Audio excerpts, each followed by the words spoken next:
So I want to talk also about something else that affects you, your parents and your grandparents, and that's sugar. So you're probably cutting sugar out. We all know how harmful it can be, especially for someone like me, perimenopausal woman, but it can also save your vision. So have you ever had a day where your vision feels blurry in the morning and it might clear up later, or maybe you went out for a big pasta dinner and the next day you felt like your glasses prescription was wrong?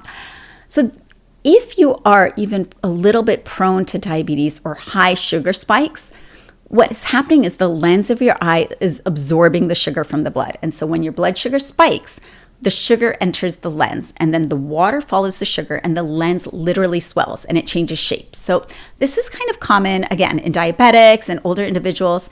And this really critical high blood sugar is the number one driver of early cataracts. A cataract is basically a clouding of the lens, like a frosted window. So we used to see this in people in their 80s, but unfortunately, because of our diet, we're seeing it in younger people in their 50s. Now that I'm 49, I say 50 is young. So for you, if you're a millennial parent, we are seeing a rise in this kind of metabolic vision syndrome, even in people that aren't diabetic, but who are starting to show signs of insulin resistance. So the nutritional advice that I want to give is not about buying a pill. It's really about flattening that curve. It's about eating your vegetables first, eating your protein second, and your carbs last. And then I wanted to talk also, just getting back to the supplement aisle and addressing the eye vitamin confusion. So you've seen tons of bottles, I'm sure, for eye vitamins, but there's one that is really helpful. It's called AREDS or AREDS 2.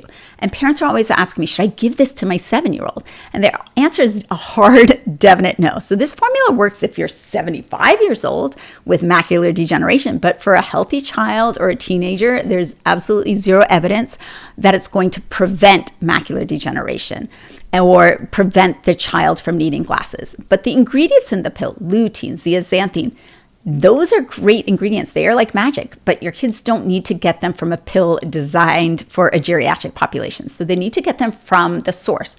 So that really brings us to the solution, I think, which is, I call it the rainbow protocol. So if you want to think about the retina, which is in the back of the eye, right at the center of it is the macula. And that's kind of the bullseye. It's responsible for your sharpest, clearest central vision.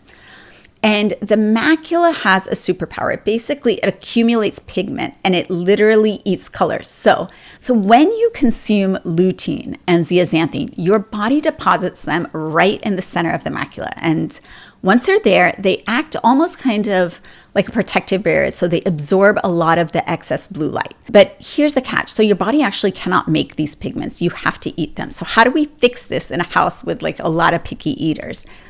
We try to use the rainbow rule. So first, dark green. That's your spinach, your kale, your broccoli. This is your lutein powerhouse.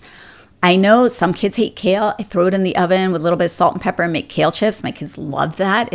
I top everything with that. But here's the trick. Lutein is also fat soluble. So if you eat raw spinach plain, are not absorbing that much of it. So you need the fat. So if you can throw it in a smoothie, that's going to be really helpful. If you add some avocado and yogurt, throw in some spinach, then they're going to be able to absorb it. They don't necessarily taste it, but the fat makes the nutrients work a little bit better.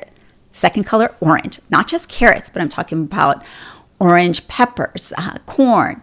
Those are things that are really helpful, as well are egg yolks. Egg yolks are nature's multivitamin. They're rich in zeaxanthin, and because the yolk already has the fat in it, it's incredibly bioavailable. Red and purple, those are berries, beets, cherries. They contain ingredients which support the tiny blood vessels that feed the eye. So this isn't just about like eating your vegetables.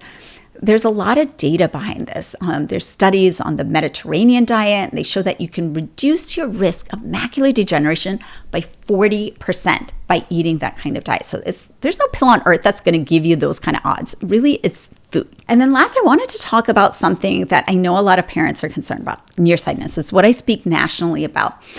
And we all know by 2050, half the world is going to be myopic. And we also noticed a correlation a few years ago that kids with myopia often have low vitamin D levels. So naturally, the supplement industry said, hey, buy vitamin D gummies, save your kids' vision. But science suggests that vitamin D is just it's probably just a marker. So it's probably just a sign that your kid's been outside.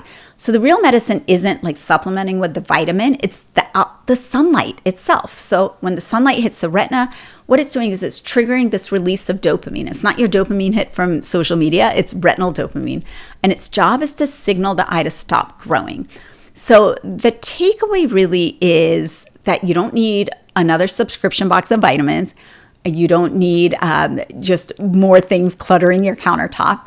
The research just suggests that 120 minutes of outdoor time is a really protective threshold to help your kids not be as nearsighted. So before we wrap up, I just want to tell you 2 really quick tools so that you feel like you have a superpower when you're looking at your kids across the dinner table. You can check their iron levels. Did you know this? From the pale eyelid test. So iron deficiency for some people, especially that are vegan, might be kind of rampant. So if your child's tired all the time, if they're chewing on ice, you just want to take your thumb and gently pull down, I know this is my next figure, pull down their lower eyelid, and the color of the conjunctiva should be a vibrant pink or a dark red. If it's pale, if it's like a light pink or a faint pink or almost white, that could be a warning sign of anemia. And then the second tool is just a hydration check. I see kids in my office who are constantly complaining that their eyes burn or they're blinking violently, and the parents wonder if it's some kind of neurologic tic. And honestly, often it's just dehydration. So remember the tier sandwich I was talking about? The middle layer is water. So when a child is dehydrated, maybe they only drink Gatorade at practice or soda, that mucus layer gets sticky. And the cure isn't an eye drop that can temporarily relieve things. But if they're just staying hydrated, they've got a water bottle, that's really going to be the most beneficial. So just wanted to bring it back to that bottle of gummies on your counter. I want you to look at it a little bit differently. Now, parenting's really hard. I know, as the mom of 3, the mental load is crushing, and you don't need the added guilt of thinking you're failing because you aren't buying the right fancy supplements. You don't need to spend $50 a month on blue light gummies. The truth, I think, is really empowering. And the manual for healthy eyes is actually really simple. And it's what I think you probably knew deep down is what we should all be doing, is that returning just to the basics that biology just expects from us. So it's about fatty fish to keep the oil glands flowing. It's about dark greens and orange yolks to build the retinal shield. It's about getting them outside in the sunlight. So when you're planning your New Year's resolutions, I want you to add this one to your list. Just feed your vision. Thanks for joining me on In Focus. If you found today's episode helpful, I'd love for you to share it with a friend, leave a review, or hit that subscribe button so you never miss an episode. For more tips on eye health, parenting, and staying focused in a busy world, follow me on Instagram at Dr. Rupa Wong, or head to drrupawong.com. Until next time, keep your vision clear, your priorities focused, and your family thriving.